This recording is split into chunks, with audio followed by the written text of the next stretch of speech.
Xiaomi বাংলাদেশের পক্ষ থেকে আমরা খুবই এক্সাইটেড। আপনারা সবাই জানেন Xiaomi বাংলাদেশে মোবাইলের নাম্বার 1 ব্র্যান্ড। এরই সাথে সাথে আমরা বাংলাদেশে নতুন এরিনা ওপেন করতে যাচ্ছি। We are going to launch lot of new categories of products in Bangladesh. এর মধ্যে TV, washing machine, air fryer, air purifier, and we are also bringing a lot of ecosystem product in Bangladesh. So আমাদের উদ্দেশ্য হচ্ছে যে মানুষের জীবন তো এখন আসলে টেক ছাড়া চলে না। সো এই টেক ডিভাইসগুলো যে মানুষের লাইফকে এনরিচ করতে পারে, আরও সহজ করতে পারে, সেই প্রত্যাশা নিয়ে আমরা এই প্রোডাক্টগুলো লঞ্চ করতে যাচ্ছি।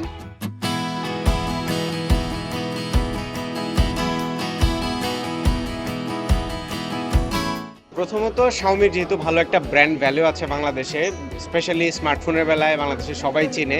এর আগে থেকেই স্মার্ট হোম অ্যাপ্লায়েন্সেস বা অন্যান্য যে গ্যাজেট অ্যাক্সেসরিজ আছে এগুলো বাংলাদেশে চলে, বাট এই মুহূর্তে আমরা দেখলাম যে অফিসিয়ালি লঞ্চ করেছে। সো এখন কিন্তু ট্রাস্ট আর একটু বেশি বেড়ে গেল মানুষের, এখন অফিসিয়াল ওয়ারেন্টিটা পাওয়া যাবে। এই কারণে আমার মনে হয় এগুলো অনেক বেশি জনপ্রিয় হতে যাচ্ছে। আর শাওমি যেহেতু তাদের স্মার্ট ইকোসিস্টেমের মধ্যে অনেকগুলো প্রোডাক্ট নতুন করে অ্যাড করলো বাংলাদেশে, আমার মনে হয় যারা অলরেডি শাওমির প্রোডাক্ট ইউজ করে অভ্যস্ত তারা এই জিনিসগুলোতে খুব ইজিলি ট্রানজিশন করতে পারবে এবং তাদের লাইফের সাথে ইন্টিগ্রেট করতে পারবে। এই কারণে আমি মনে করি এগুলো বাংলাদেশে বেশ জনপ্রিয় হতে যাচ্ছে বেশিরভাগ মানুষের কাছে। যে প্রোডাক্টগুলো লঞ্চ করেছে প্রত্যেকটি কিন্তু খুবই ইউজফুল জিনিস এবং আমাদের নিত্যদিনের হাউস হোল্ডে এই জিনিসগুলো দরকার লাগে। ফর এক্সাম্পল আমরা যদি ওয়াশিং মেশিনের কথা বলি কিংবা এয়ার পিউরিফায়ার যেটা ঢাকায় খুব জরুরি, সেই সাথে সিকিউরিটি ক্যামেরা, তারপরে লোকেশন ট্র্যাকিং ট্যাগ যেটা, এই ধরনের আরো বেশ কিছু প্রোডাক্ট লঞ্চ করেছে। টিভি তো আমরা নিত্যদিনে সবাই ব্যবহার করি। সো প্রত্যেকটা যেহেতু আমাদের ডেইলি লাইফের সাথে ওতপ্রোতভাবে জড়িত, সে কারণে মনে হচ্ছে যে বাংলাদেশে এগুলো বেশ জনপ্রিয় হবে।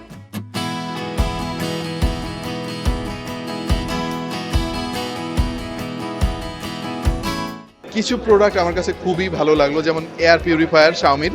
এটা অনেক আগে থেকে মার্কেটে ছিল, বাট এখন অফিসিয়ালি আমাদের দেশে আসলো। এইটা তো ঢাকা শহরের জন্য আপনি জানেন যে মাস্ট হ্যাভ একটা জিনিস, প্রত্যেকের ঘরে ঘরে থাকা উচিত। আমি নিজেও অনেক আগে থেকে ব্যবহার করি। সো এয়ার পিউরিফায়ার বাদে আরও বেশ কিছু প্রোডাক্ট তারা দেখালো, যেমন এয়ার ফ্রায়ার, যেটা আমি অনেক আগে থেকে ইউজ করি আমার বাসায়। এয়ার ফ্রায়ারটাও কিন্তু আমাদের জন্য অনেক দরকারি, কারণ তেল খরচ কমায় এবং স্বাস্থ্যসম্মত খাবার তেল ছাড়াই অনেকটা আমরা ব্যবহার করতে পারি, খেতে পারি।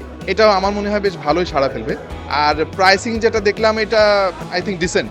এই প্রাইসে আমাদের দেশের মানুষ এইগুলো খুব সহজে অ্যাফোর্ড করতে পারবে। পাশাপাশি টিভির ক্ষেত্রেও দেখলাম যে বিশাল সাইজের টিভি শাওমি লঞ্চ করলো এবং আরও অন্যান্য আরও বেশ কিছু ইনোভেটিভ জিনিস আমরা দেখলাম। ওয়াশিং মেশিন লঞ্চ করেছে শাওমির ওয়াশিং মেশিন আছে সেটাই তো জানতাম না, বাট আজকে দেখলাম যে ড্রায়ার সহ ওয়াশিং মেশিন তারা রিলিজ করেছে আমাদের দেশে। সো আই গেস সব এআইওটি প্রোডাক্টগুলো আমাদের দেশে বেশ সাড়া ফেলবে, কারণ শাওমি একটা খুবই বিখ্যাত কোম্পানি এবং শাওমির ফোন আমাদের দেশে অনেক পপুলার। আমার বিশ্বাস যে ফোনের পাশাপাশি তাদের এই গ্যাজেট অ্যাক্সেসরিজ এবং হোম অ্যাপ্লায়েন্সেস যথেষ্ট সাড়া ফেলবে আমাদের দেশে।